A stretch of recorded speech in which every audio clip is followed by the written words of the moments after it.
Welcome to This Explainer. Today, we're cutting straight through the hype to look at the actual reality of AI deployment, moving from mere capability to true operational control. We've synthesized findings from 34 major AI reports to figure out what's really working, what's completely failing, and what the critical path forward looks like for all of us. Okay, let's just dive right into it with a pretty jarring number. Up to 80 to 95% of generative AI pilots are failing to ever reach production. Now, it's incredibly important to understand how to actually read this statistic. This isn't from one perfectly controlled lab experiment. Instead, think of it as a directional practitioner signal.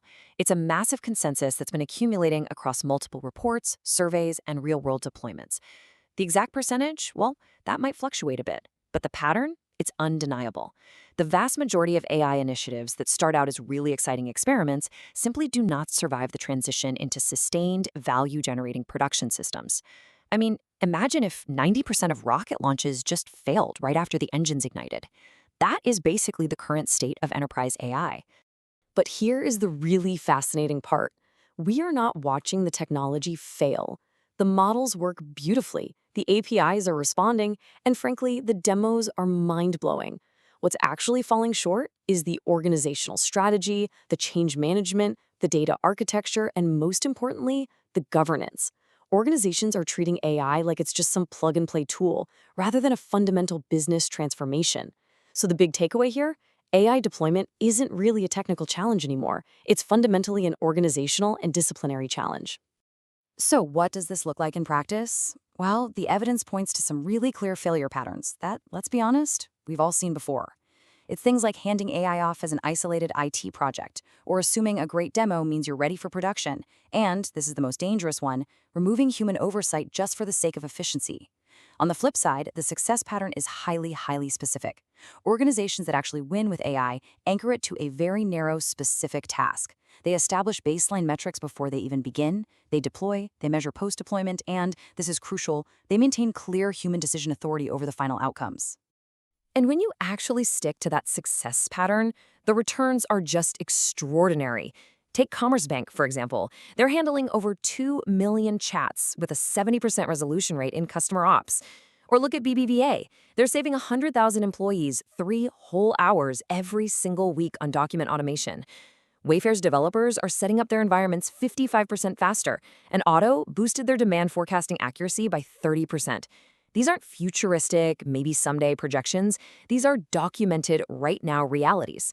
High-volume, data-intensive tasks where you have clear resolution criteria, that's exactly where AI is delivering reliable value today.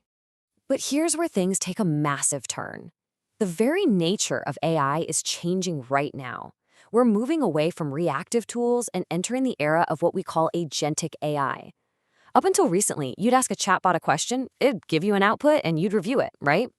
Well, agentic systems don't just give you outputs, they produce outcomes. They take sequences of actions, they use your software tools, they access external systems, and they make intermediate decisions all on their own along the way. This fundamentally and immediately shifts your organization's risk profile because the AI isn't just drafting a document anymore. It is actively executing a workflow. Think about it like this. In a traditional reactive workflow, you're naturally in the loop. You prompt, the AI generates, and you review. Easy. But in an agentic workflow, you just give the system a goal and it navigates all the steps to get there. That default human in the loop, it completely disappears. If you want human oversight in an agentic system, it absolutely must be structurally designed into the loop beforehand. You have to literally dictate exactly where the AI has to pause and ask a human for permission before it can proceed. Now, you might be thinking, hey, I'm buying these models from billion-dollar tech giants, so vendor safety definitely has me covered. But actually, independent evaluators from the Future of Life Institute recently graded the safety preparedness of these frontier AI labs, and the results were a huge wake-up call. The absolute highest score was a C+. Anthropic and OpenAI got C+, and Google DeepMind scored a C. In fact, no company scored above a D when it came to existential safety. So the big takeaway here is that there's a massive enterprise safety gap. The capabilities of these systems are advancing way faster than the safety infrastructure being provided by the vendors themselves. And because of that widening safety gap, as executive leaders, we've got to preserve a really stark distinction between having confidence and having actual control. Look, it's perfectly fine to have confidence in a vendor's sophisticated model or their fancy safety constitution, but confidence is not control. Operational control means having documented, enterprise-level human oversight. It means you have audit trails that trace back to named individuals inside your own company who actually have the authority to hit the stop button. You simply cannot inherit accountability from a vendor. You have to build it internally. So why does this distinction matter so urgently right now? Well, let's talk about the financial exposure. If you lack that internal control, abstract technical risks very quickly turn into massive, balance sheet destroying liabilities.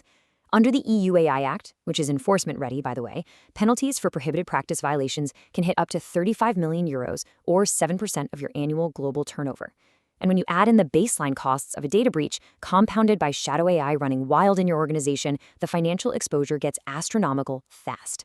A failed AI project isn't just a wasted IT budget anymore, it's a critical regulatory and financial vulnerability. Okay, so how do we mitigate this profound risk? Well, here is the exact governance infrastructure you need to build before any agentic system is ever deployed. Think of it as your checkpoint-based blueprint. First, you need structural checkpoints, where AI action automatically pauses for human review. You also need comprehensive, totally unalterable logging. Next, you have to build in triggers that automatically escalate any ambiguous situations straight to your human experts. And system rollbacks absolutely must be ready to undo any automated errors at a moment's notice. Finally, and I can't stress this enough, named human accountability. If you can't point to the specific human who is responsible for an AI system's outcomes before you go live, you are simply not ready to go live. Which brings us right to the boardroom imperative.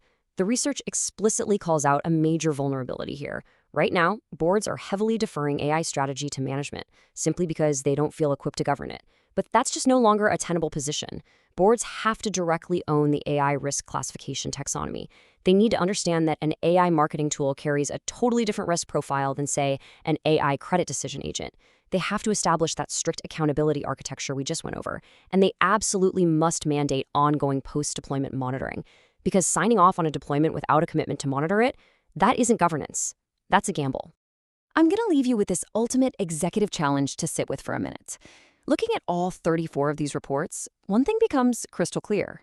AI delivers incredible, truly transformative value, but only for those who are willing to put in the structural work. Moving forward, the core issue isn't whether AI is real or if it's technologically capable enough. The real decision point is this. Does your organization have the discipline to actually govern it? Think about it as you plan your next deployment. Thanks for joining me for this explainer, and I'll see you next time.